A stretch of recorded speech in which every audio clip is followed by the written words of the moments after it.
تین بہنوں کا عجیب قصہ۔ گزرے زمانے میں خسرو ایران کا ایک بادشاہ تھا۔ اس کی عادت تھی کہ لباس تبدیل کر کے شہر کا گشت کرتا تاکہ رعایا کے برے بھلے حالات سے واقف رہے۔ ایک روز حسب معمول وہ اپنے وزیر کے ساتھ شہر کے گشت کے لیے نکلا۔ ایک چھوٹی سی گلی میں مکانوں کو دیکھنے لگا کہ غریب کس طرح اپنی بسر اوقات کرتے ہیں۔ انہی مکانوں میں عورتوں کے بولنے کی آواز آئی۔ بادشاہ باتیں سننے کے لیے ٹھہر گیا۔ دروازے سے جھانک کر دیکھا تو تین نوجوان عورتیں چرخہ کاٹ رہی تھیں۔ ان میں سے بڑی بہن بولی، اگر میرا بس چلے تو میں نان بائی سے بیاہ کر لوں اور اس مشقت کی زندگی سے نجات پاؤں۔ منجلی بہن بولی، میں بادشاہ کے باورچی سے نکاح کر لوں تاکہ عمدہ کھانے روز ملے۔ چھوٹی بہن نے کہا، جب تم لوگ خیالی پلاؤ بنا رہی ہو تو میں بھی بادشاہ سے بیاہ کیوں نہ کر لوں، سارا ملک مجھے ملکہ کہے۔ پھر ہنسنے لگی۔ بادشاہ نے وزیر کو کہا کہ اس گھر کو پہچان لو، صبح ان تینوں عورتوں کو دربار میں حاضر کرنا۔ اس کے بعد بادشاہ گشت کر کے آرام کرنے چلا گیا۔ دوسرے روز وہ تینوں بہنیں دربار میں پیش کی گئیں۔ بادشاہ نے رات کا قصہ پوچھا تو وہ ڈر گئیں، لیکن بادشاہ نے کہا کہ خوف کی کوئی ضرورت نہیں، جو بات تھی بیان کرو۔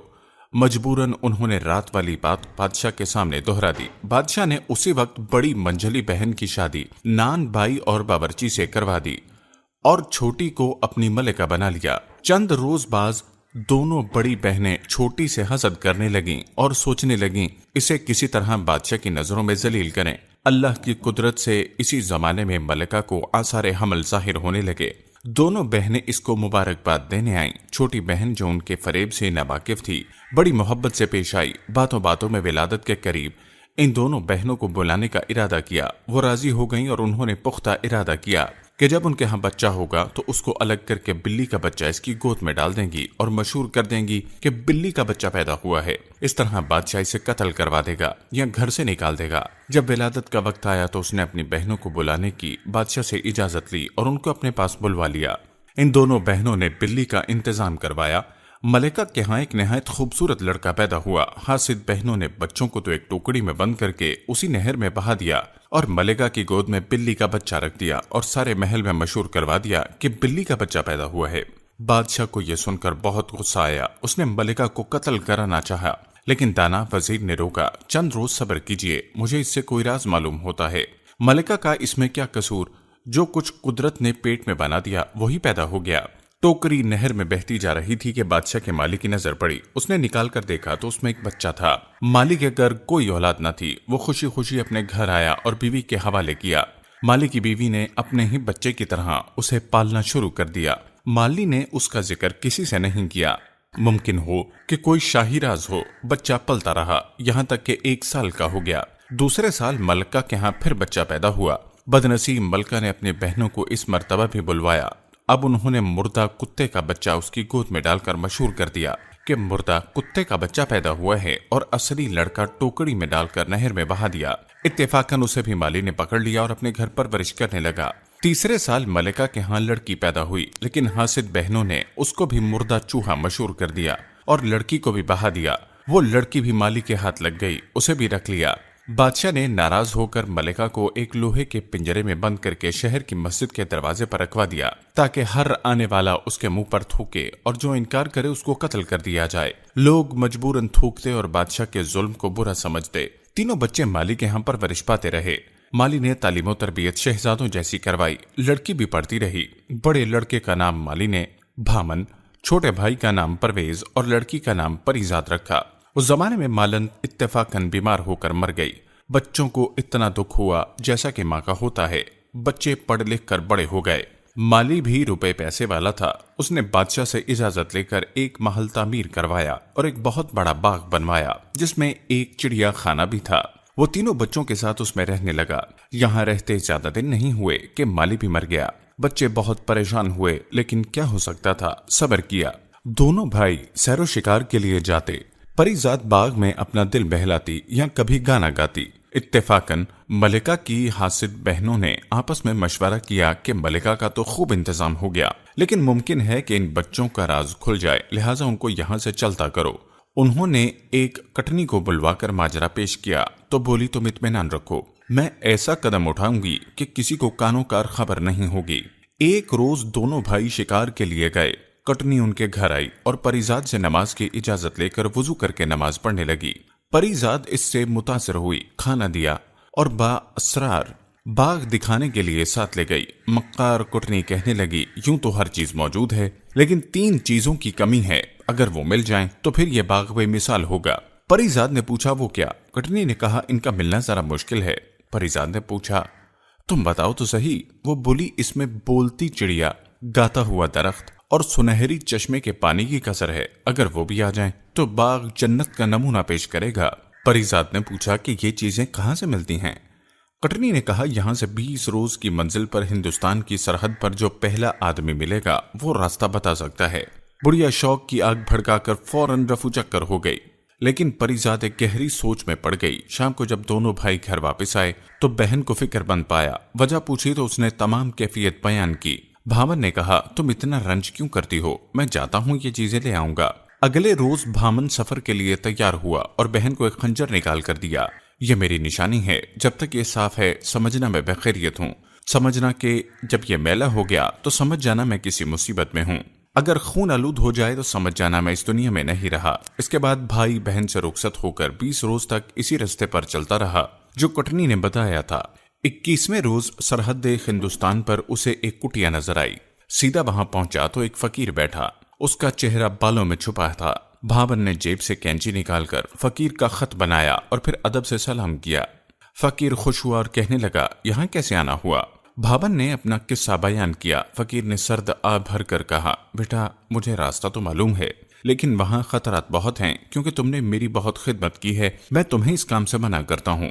بھامن نے اصرار کیا تو فقیر نے اپنی گدری سے ایک گیند نکالی اور کہا اس کو زمین پر ڈال دو اور خود اس کے پیچھے روانہ ہو جانا۔ جہاں یہ گیند رک جائے تم بھی گھوڑے سے اتر جانا، سامنے ایک پہاڑ ہوگا، اس پر چڑھ جانا، اس پر تمہیں عجیب و غریب آوازیں آئیں گی، لیکن کوئی نظر نہ آئے گا۔ اس وقت ہمت سے کام لینا، اگر تم نے پیچھے مڑ کر دیکھا تو پتھر کے ہو جاؤ گے، اور آگے چلے گئے تو تمہاری مطلوبہ چیزیں موجود ہوں گی۔ بھامن نے فقیر کا شکریہ ادا کیا اور گیند زمین پر ڈال کر اس کے پیچھے چل پڑا۔ گیند پہاڑ کے دامن میں ٹھہر گئی۔ وہ گھوڑے سے اترا اور پہاڑ پر چڑھنے لگا۔ ابھی چند قدم چڑھا کہ چاروں طرف سے شور مچ گیا، گالیوں کی آوازیں آنے لگیں۔ بھامن سب کچھ سنتا رہا اور پڑھتا رہا۔ جب مزید اوپر بڑھا تو گالیاں سن کر اس کا خون کھول اٹھا۔ بھامن تلوار لے کر پلٹا تو وہاں کچھ نہ تھا، لیکن وہ خود پتھر کا ہو گیا۔ پری زاد روز پتھر اٹھا کر دیکھتی اور دعا کرتی۔ ایک روز اس کی طبیعت اداس تھی، خنجر اٹھا کر دیکھا تو وہ چمک رہا تھا۔ شام ہو گئی لیکن اس کی پریشانی دور نہ ہوئی۔ پرویز باہر آیا تو کہنے لگا پری زاد ذرا بھائی کا خنجر دیکھنا۔ پری زاد اندر سے خنجر لائی اور دیکھا تو وہ بالکل سیاہ ہو چکا تھا۔ یہ دیکھ کر وہ رونے لگی۔ پرویز بڑا پریشان ہوا اور پری زاد کو کہا میں بھائی کی تلاش میں جاتا ہوں۔ پری زاد نے کہا بھائی میں اکیلی کیسے رہوں گی؟ وہ بولا تمہیں خدا کے سپرد کر کے جا رہا ہوں، لیکن اگر بھامن کو اس حال میں چھوڑ دیا تو سوچو اس کا کیا ہوگا۔ اس کے بعد دونوں مل کر بہت روئے۔ پرویز سے اپنے گلے سے موتیوں کی مالا اتار کر بہن کو دی اور کہا جب تک یہ حالت ٹھیک میں رہے سمجھ جانا میں ٹھیک ہوں، اور جب موتی آپس میں جڑ جائیں تو میری موت کا دن ہوگا۔ پری زاد نے ہار گلے میں پہن لیا اور کہا جاؤ میں تمہیں خدا کے سپرد کرتی ہوں۔ پرویز 20 دن سفر کرنے کے بعد 21ویں روز اسی فقیر کی کٹیا پر پہنچا اور وہی باتیں دہرائیں۔ فقیر نے سمجھایا بیٹا کیوں اپنی جان خطرے میں ڈالتا ہے؟ چند روز پہلے تیرا ہم شکل نوجوان گیا، واپس نہیں آیا، شاید پتھر کا ہو گیا۔ پرویز نے کہا کہ وہ میرا بھائی تھا، میں اپنی جان دوں گا یا اپنے بھائی کا انتقام لوں گا۔